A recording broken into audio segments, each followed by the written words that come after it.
Welcome to my studio, everyone. Today I wanted to talk a little bit about another question I'm getting from my book. Many of you have now purchased the book that I wrote, The Art of Tapestry Weaving, and you have questions. So this is a question that I get from new readers of the book, but also from students in my online classes. And it's something that comes around probably once a week for as long as I've been teaching. So I'd like to address it for all of you.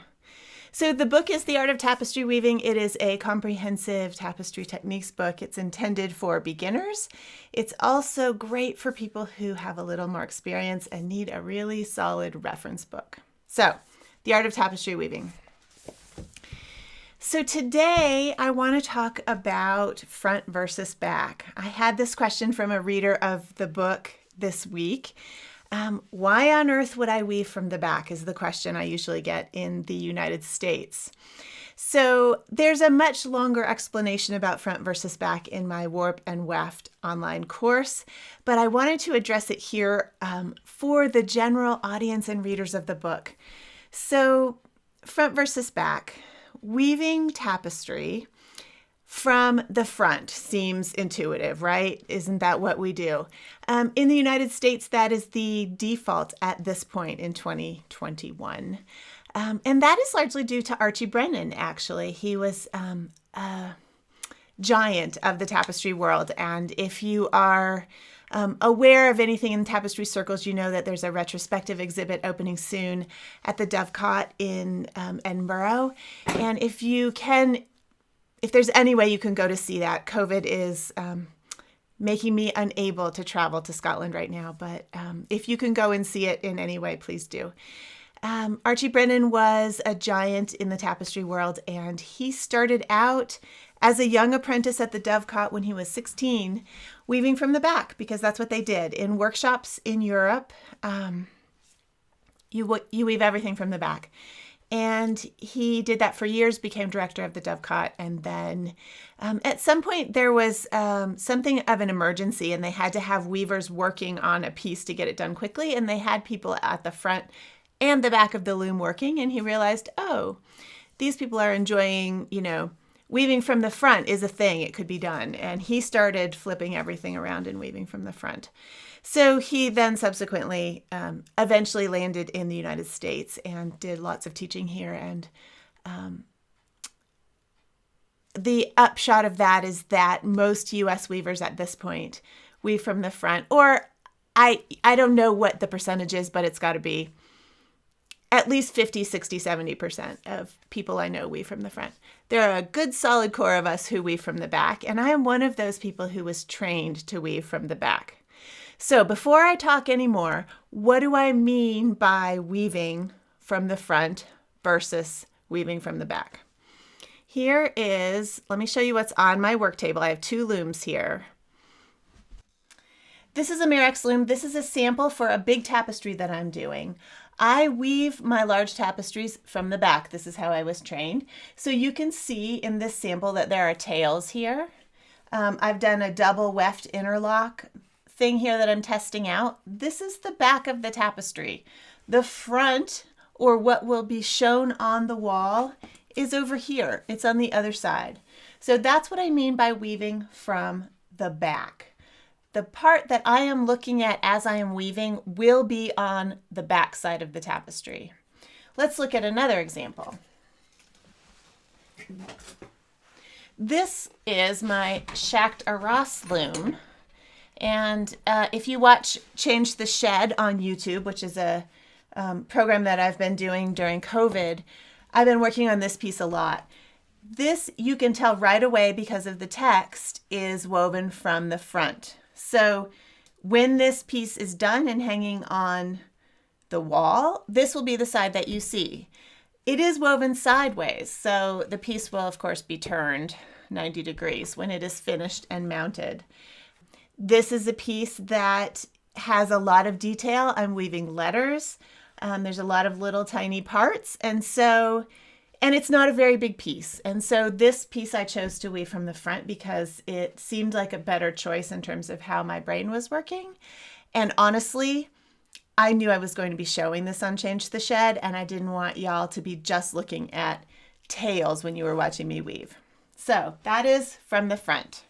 So from the back, from the front, the choice is not always simple. It doesn't seem simple, but it doesn't have to be complicated.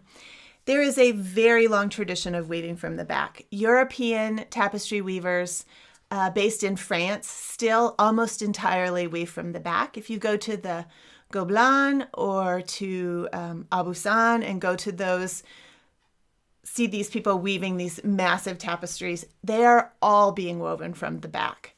That is partly due to technique. Things like the double weft interlock that I'm sampling on this loom, the Murex loom.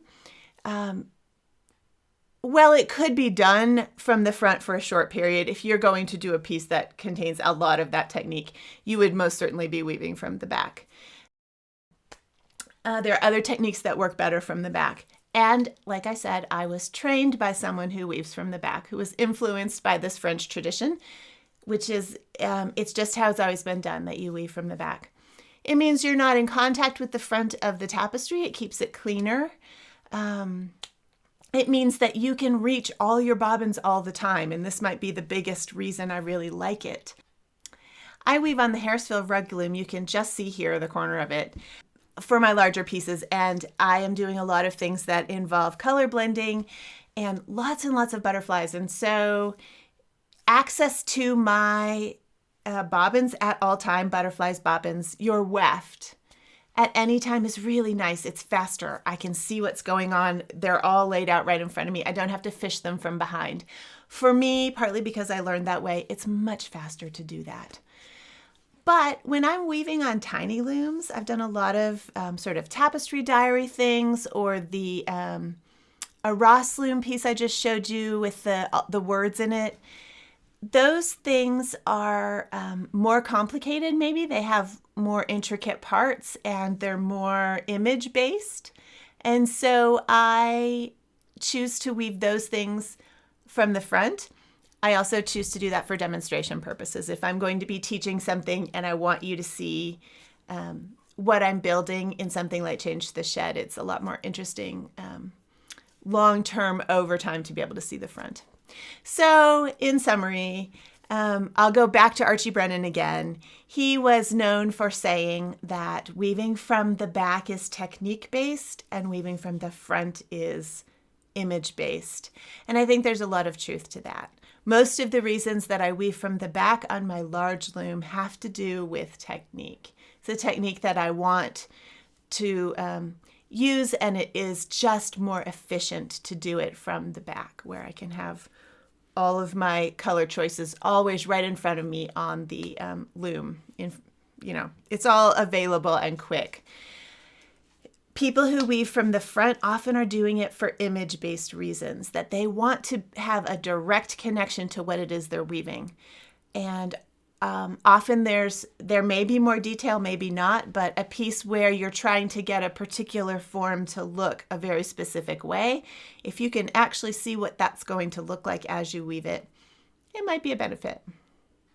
So I hope that helps you a little bit. I know some of you just didn't understand the terminology. What do you mean front, weaving from the front or weaving from the back? It just maybe hasn't made a lot of sense. So I hope that helps. I have a much expanded version of these ideas in my full course Warp and Weft, which is for introductory tapestry weavers. I hope y'all are doing well. I hope you're enjoying the book. I will be back with more videos in future with other questions from readers of the book. So thank you for having questions, for reading it, and for weaving tapestry most of all.